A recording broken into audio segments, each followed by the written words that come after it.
E aí, hoje a gente vai mergulhar na história de um império que surgiu assim, num piscar de olhos, sabe? E tudo por causa de uma figura, nossa, totalmente icônica. Pois é, Alex. Mas o mais impressionante não é nem o tamanho das terras que ele conquistou. Foi a revolução cultural que ele deu o pontapé inicial. Uma espécie de remix de civilizações que, olha, a gente sente o efeito até hoje. Pra gente entender essa história toda, a gente tem que entrar na cabeça do cara por trás de tudo. Alexandre o Grande. O que será que movia esse gênio militar?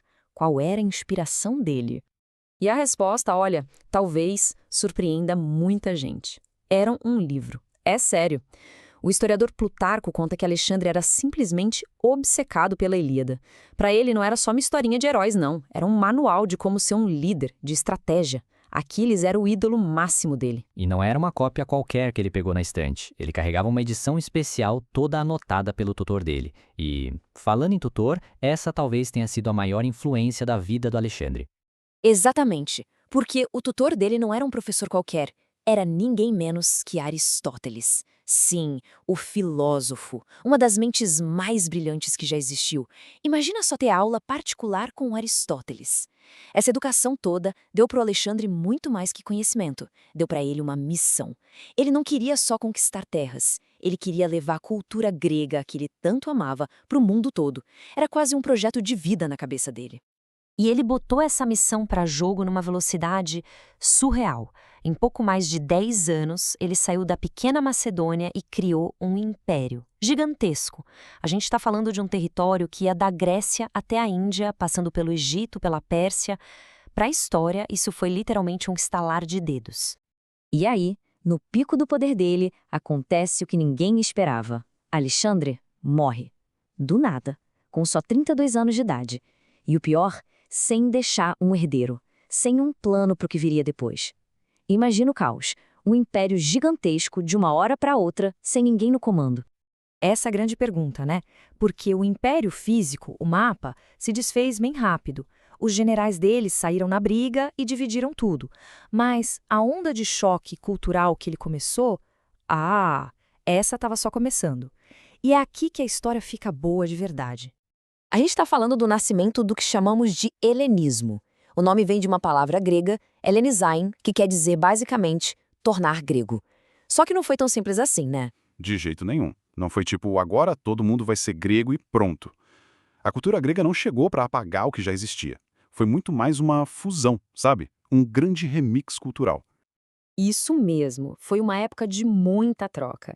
Pensa que as ideias gregas sobre arte, filosofia, ciência, tudo isso começou a se misturar com as tradições super antigas do Egito, da Pérsia, da Babilônia. E o que saiu dessa mistura foi algo completamente novo. Foi, sei lá, uma das primeiras globalizações culturais da história.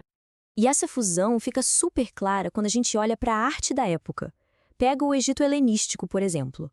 Os novos líderes, que eram gregos, queriam ser tratados como faraós, com toda aquela pose poderosa, rígida, cheia de símbolos do Egito Antigo. Só que, e aqui vem o pulo do gato, os rostos dessas estátuas eram super realistas, com emoção, com expressão, tudo o que era típico da arte grega.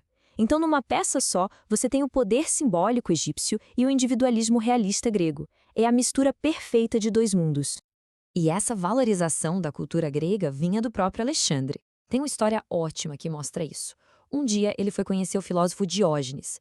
O Diógenes vivia de um jeito super simples, quase como um mendigo. E aí chega Alexandre, o cara mais poderoso do mundo, e pergunta para ele: "E aí, Diógenes, posso fazer alguma coisa por você?" E a resposta do Diógenes foi genial. Ele só falou: "Pode, sai da frente do meu sol."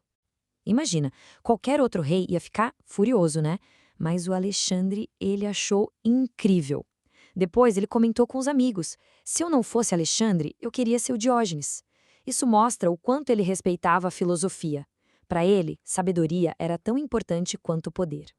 E o resultado de tudo isso, o legado do helenismo, foi, uau, enorme. A arquitetura começou a misturar o estilo grego com a grandiosidade do Oriente.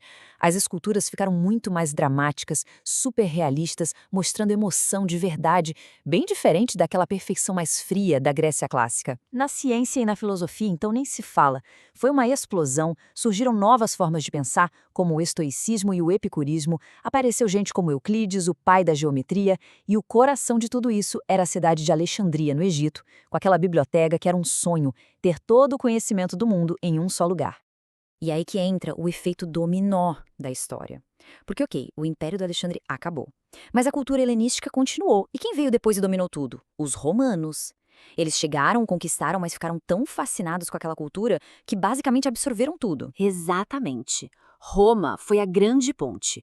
Foi através dos romanos que todo esse conhecimento, a arte, a ciência, a filosofia do helenismo, se espalhou pela Europa e eventualmente virou a base da nossa civilização ocidental.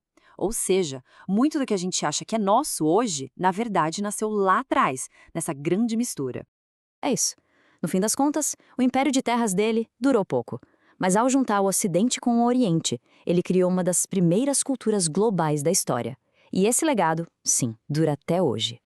Pois é, e essa ideia de helenismo, de mistura cultural, não ficou lá no passado, não. Acontece o tempo todo, hoje, em todo lugar. E isso deixa a gente com uma pergunta para pensar, né? Se a gente olhar para a música que a gente ouve, para a comida que a gente come, para a arte, que remixes culturais a gente consegue ver acontecendo agora, ao nosso redor? A história de Alexandre prova uma coisa: a cultura nunca fica parada. Ela está sempre se misturando e criando algo novo.